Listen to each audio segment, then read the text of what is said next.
nobody moved. 14 of the country's most decorated neurologists had gone quiet in the way that smart people go quiet when they have nothing left to say. And the silence pressed against the glass walls of the consultation, sweet, like something physical. Sylvia Brennan was dying in the room down the hall. They knew it. Not one of them could explain why. Then a man in a gray work shirt appeared at the doorway.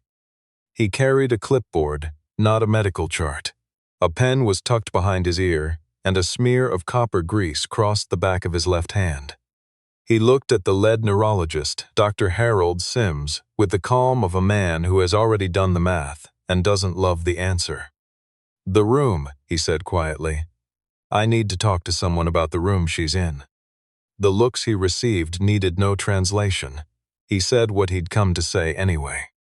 Sylvia Brennan was 51, founder and chief executive of Brennan Capital Partners, a private investment firm that had quietly reshaped 4 industries over 2 decades. She had started with a rented desk, a borrowed Bloomberg terminal, and a thesis about infrastructure debt that most of her peers dismissed as too narrow and too patient. She proved them wrong the slow way, the kind of winning that compounds until one morning the person who underestimated you is asking your firm for a position. She was not the type who ended up hospitalized. She was the type who showed up to a meeting 3 hours after losing a pitch and turned it into a framework for the next one. She ran 6 miles every morning regardless of time zone and had never missed a board presentation to illness in 22 years. Which was why, when the disorientation started, she ignored it. The first sign was almost forgivable, a brief, swimming unsteadiness on a Tuesday call, the kind you blame on too much coffee and too little sleep. The second was harder to explain away. She reached for her water glass and her hand passed 3 inches wide of it, as though the glass had shifted while she wasn't looking. She stood very still afterward, alone on the 42nd floor, and thought, interesting, not frightening, interesting. By Thursday, her assistant, David, found her at her desk with both hands pressed flat to the surface, as if the floor were tilting. Her eyes had fixed on a point above and to the left of her monitor, and when he said her name, she turned with the delayed precision of someone working through interference. He called her physician. Her physician called an ambulance. Sylvia didn't argue, itself a symptom, though no one thought to read it that way. Prescott Medical Center occupied a converted estate on the north edge of the city, its original limestone facade preserved behind a glass and steel addition that housed facilities most academic hospitals couldn't afford to imagine. When word reached Dr. Sims that Sylvia Brennan had been admitted with an acute neurological syndrome of undetermined origin, he assembled a panel within the hour. Not because he alarmed easily, but because a swift, overwhelming response was exactly what Prescott's reputation was built on, and he was the man who had built it. 14 physicians worked through the night. A Stanford neurologist who specialized in rare movement disorders, a toxicologist, 2 cardiologists uneasy about an EKG rhythm that was technically normal and unsettling anyway, an immunologist, a specialist in environmental medicine, and Sims himself, dual-boarded in internal medicine and neurology, 31 years in, having seen a great deal he'd never expected to see. Frank Delano had been head of facilities maintenance at Prescott for 2 years and 8 months. He was 49, though the gray at his temples had arrived early, the way grief accelerates certain things. Lean, quiet-eyed, hands rarely entirely clean, he had a habit of walking slowly, not laziness, attention, the way a person walks who is listening to a building rather than moving through it. What his supervisors knew, reliable, punctual, never needed telling twice, had a kid at home, some people thought a son, others a daughter. What they didn't know, Frank had spent 11 years as a field engineer certifying environmental systems in medical-grade facilities, had overseen HVAC commissioning on 3 hospital builds, had written failure mode analyses submitted to the EPA. He had been, before Cooper, before the accident on Route 9 that took his wife Claire, One March evening, 4 years ago, the engineer called in when nobody else could find the problem. Cooper Delano was 9, with Claire's hair, Frank's eyes, and a gap-toothed smile that rearranged the room without warning. A difficult first year had left his respiratory system sensitized, not severe, not defining, but enough that Frank had spent 4 years reading the air in every space they occupied. 3 air quality monitors, CO2, VOCs, particulate counts, all of it memorized out of love and necessity. He'd taken the Prescott job for the pay and the insurance, and told himself maintaining a hospital's environmental systems was, in some sideways fashion, staying close to the work. He kept telling himself he'd go back for a director-level role eventually. He was still telling himself that. The panel reached its impasse at 4 in the morning, clear MRI, an EEG showing diffuse slowing that fits several hypotheses and confirmed none. An autoimmune workup pending but pointing nowhere. A toxicology screen clean across every standard panel. The movement disorder specialist, whose textbook Frank had once seen on Sims's shelf, spent 50 minutes at Sylvia's bedside and came away with the look of a man deeply uncomfortable without an answer. Sylvia hadn't held still through any of it. The tremors which began in her left hand had spread to both, rhythmic, regular, atypical, which was the specialist's polite way of saying it fit nothing he had a name for.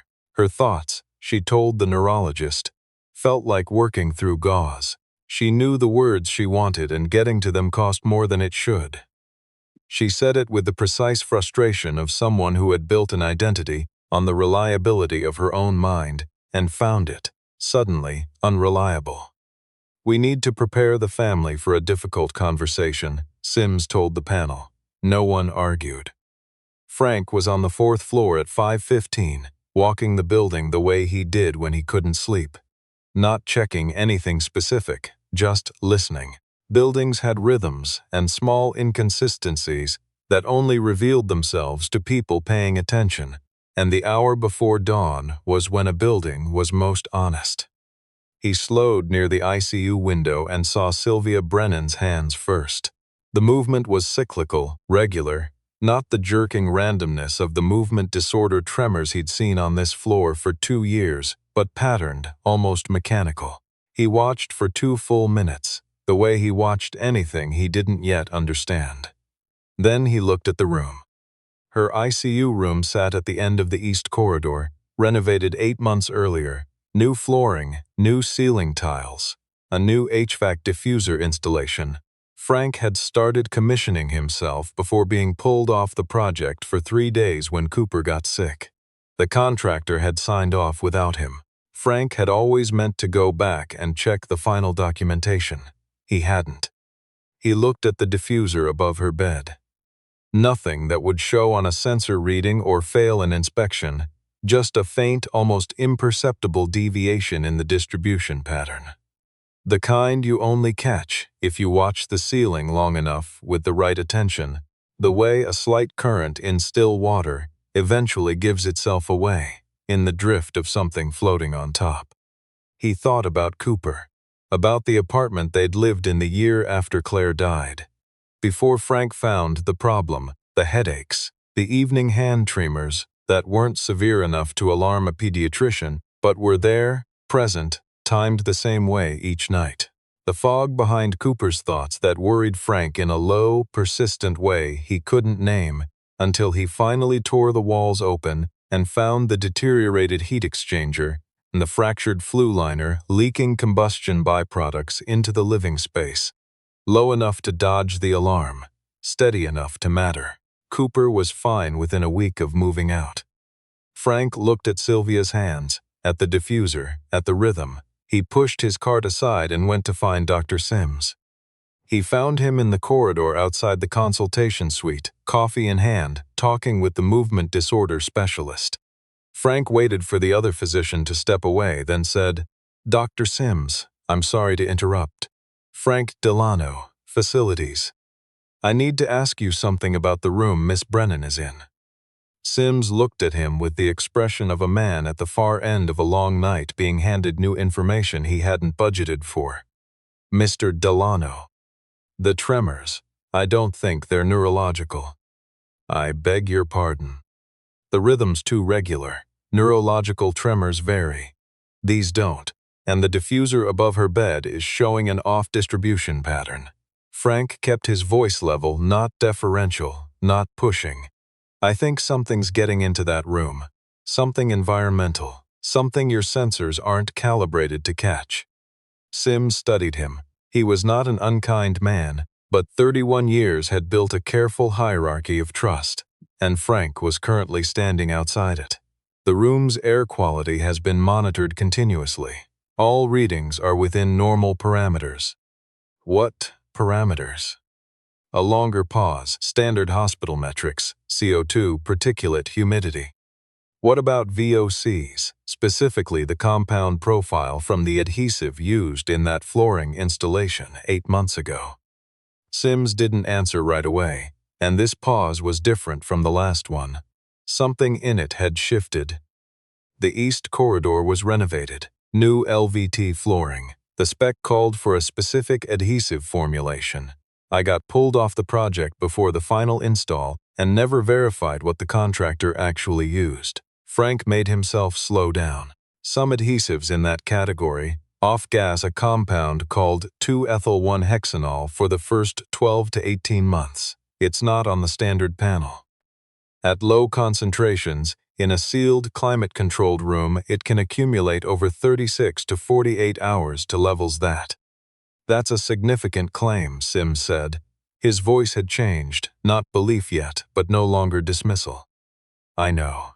I also know her symptoms started about 16 hours into her stay in that specific room, and the tremor pattern matches what's documented in occupational exposure cases. Not the severity, the pattern.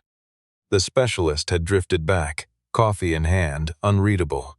You're saying the room itself is making her sick, he said. I'm saying it's possible, and worth ruling out before.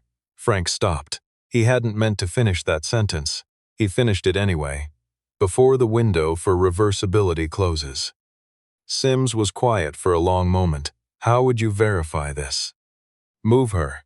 Let me pull a sample from the return air plenum and get it to an environmental lab for GCMS VOC speciation. A standard air test won't catch it. I can have a sample in 20 minutes. The specialist said, Harold, quietly, like he was handing something over. Sims looked at Frank a moment longer. Frank didn't look away, not trying to win anything, just tired and sure. Get the portable monitoring cart. Sims told the nurse at the edge of the conversation. We're moving, Miss Brennan. Sylvia's brother, Marcus, had been in the family waiting room since 11 the night before. 55, heavier than his sister, less precise in his movements, but sharing her particular dark gray eyes. 30 years as a labor attorney had taught him the difference between what words say and what they mean. And when the nurse explained the situation, he listened for both. The facility supervisor thinks it's the room.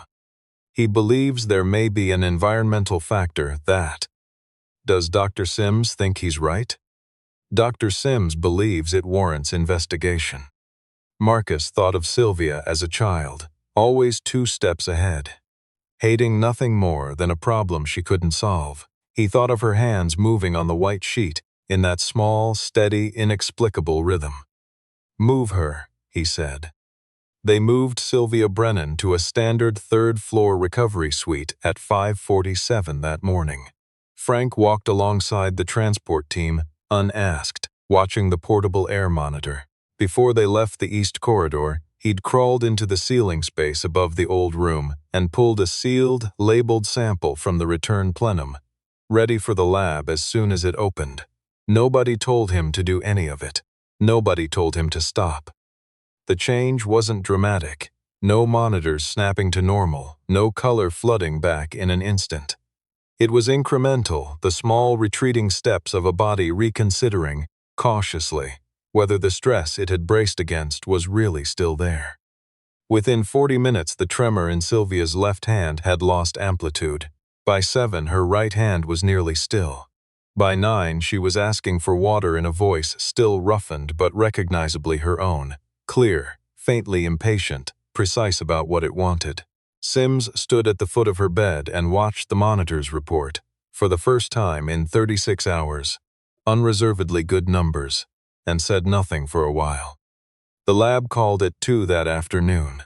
The plenum sample showed elevated 2-ethyl-1-hexanol, consistent with off-gassing from a substituted adhesive, below every standard threshold, but not below what a sealed, climate-controlled room could accumulate over 36 hours in a patient already under physiological stress.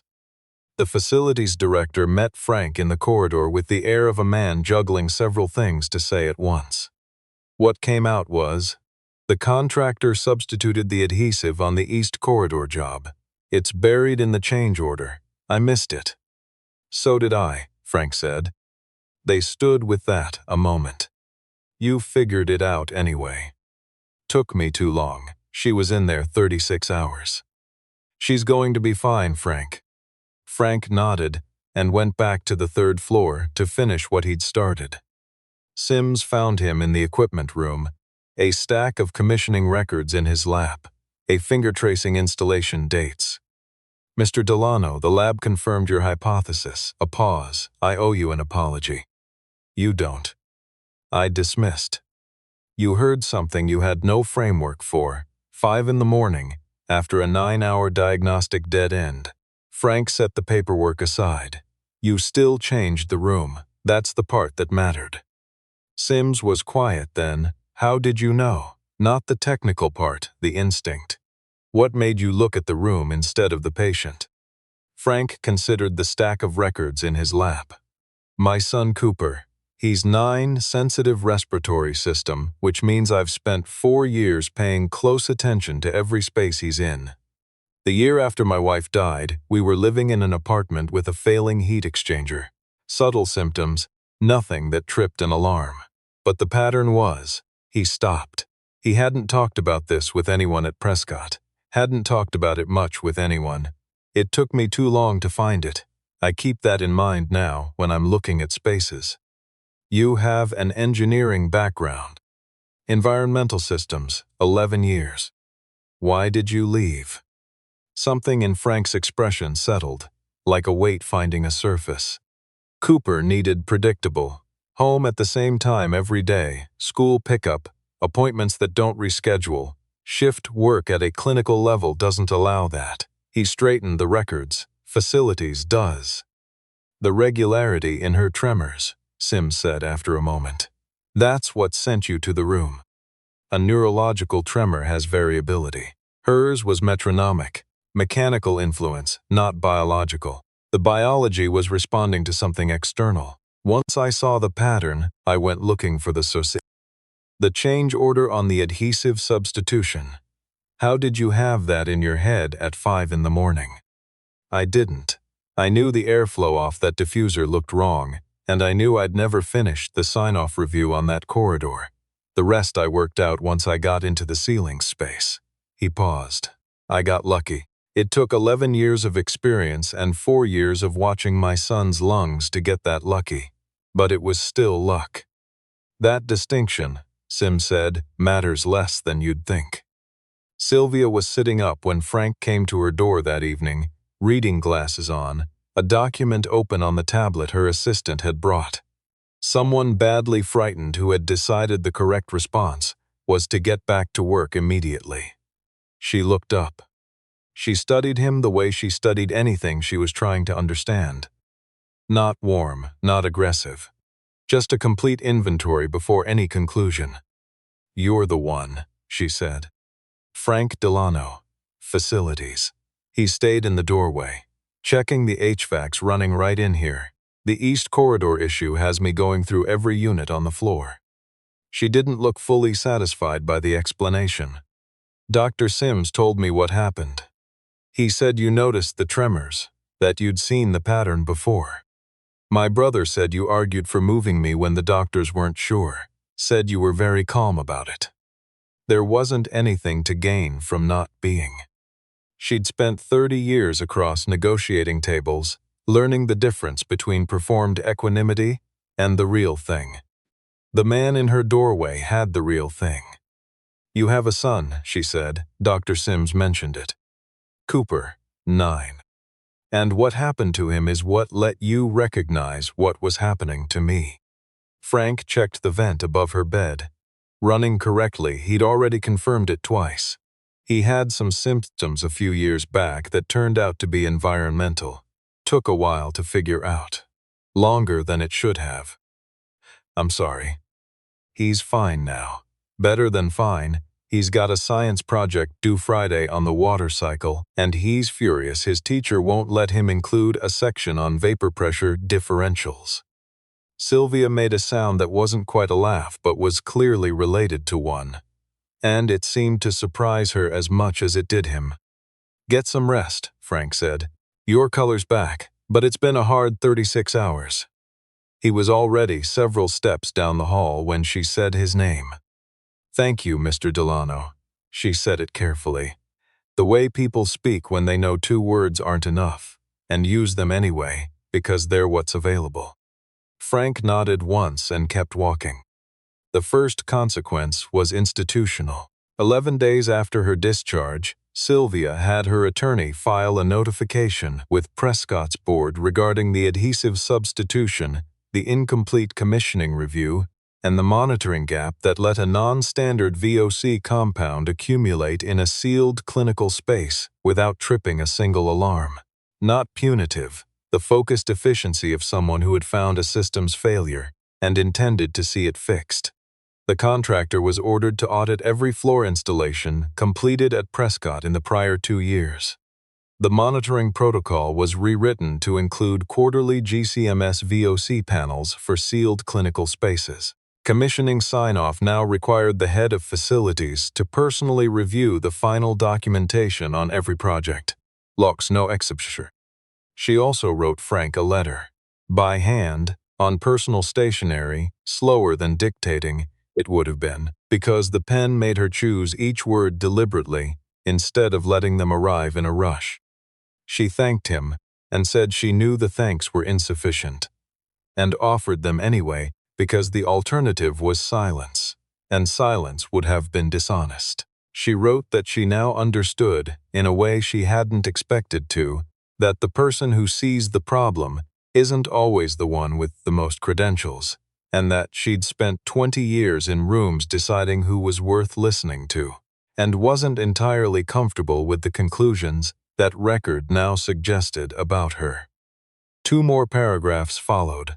One described a fellowship she'd funded 3 years earlier for working parents pursuing technical certifications while managing caregiving, tuition covered, flexible scheduling, a placement network that Prescott's own facilities staff had somehow never used. She was making a note to fix that. The other described a conversation she'd started with a colleague at an environmental engineering firm with an unfilled director-level opening. Someone who needed both systems expertise and clinical facilities experience. She'd given Frank's name without asking him first, she wrote, and he owed nothing to anyone for that. But if he was interested, the number was enclosed. Frank read the letter at the kitchen table on a Tuesday, while Cooper ate pasta across from him, and explained, at length, a disagreement with his math teacher over how many steps a certain kind of equation required. She says I have to show every step. But if you already know the answer, why show the steps? Because the steps are how she knows you actually understand what you're doing, Frank said. And because someday, you'll hit a problem where you don't know the answer, and the steps will be the only way through it. Cooper considered this with the focused dissatisfaction of someone handed an answer he couldn't argue with and didn't much like. Frank read the letter again, folded it, and set it beside his coffee. He called the number Thursday morning. The woman who answered put him through to Sylvia's direct line without hesitation, as if she'd been told to expect the call. I'll look at it, Frank said, not committing to anything. I wouldn't expect you to. Looking is enough. The fellowship. Can I ask about the scheduling structure? She told him. He listened, asked 2 follow-up questions, got 2 answers. I'll think about it, he said. Take the time you need. A brief silence. Not awkward, the quieter kind that settles between two people who've already said the hard things and are now in the easier territory after. How's Cooper? Frank looked out at the narrow strip of morning sky between the apartment buildings. Turned in the water cycle project yesterday. Included the vapor pressure section after all. Got extra credit. Sylvia laughed. A real one this time. Not the careful register Frank suspected was her professional default, but something with surprise in it, and underneath the surprise, something heading toward delight. He sounds like someone who's going to be difficult to keep up with. Since he was 4. She came to Prescott 3 weeks later, on a Thursday afternoon, telling David she was meeting the board liaison about the monitoring protocol. True, though not the entire truth. Sylvia was experienced enough at managing her own motivations to know when she was giving herself permission to want something without quite admitting it yet. She found Frank in the East Corridor, kneeling on new flooring, comparing a spec sheet against the stamped label on the installed material, with the attention of a man who'd decided the next thing he signed, he'd read every word of first. Dr. Sims told me they finished the installation yesterday, she said. Confirmed formulation this time, he stood, every step documented. She looked at the new flooring, indistinguishable, to anyone who hadn't spent weeks thinking about what was wrong with the old. How does it feel, having fixed it? Like I should have caught it 8 months ago, Frank said, but also like it's done. Cooper's project, what exactly did his teacher say, the extra credit part? Frank smiled, not his quick social smile but the rarer, real one, the kind that made him look, Sylvia thought, considerably younger. He told her. She listened the way she'd listened to him in the ICU corridor at 5 in the morning. Not politely, not half waiting for her turn, but with the full contact attention of someone genuinely interested in every word. They stood in that corridor for 35 minutes, the fellowship timeline, the director-level position.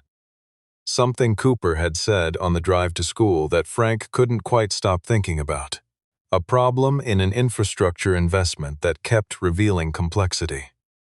Sylvia hadn't modeled, and then nothing in particular at all, the loose, unstructured kind of talk that happens between people who've become comfortable with each other without planning to.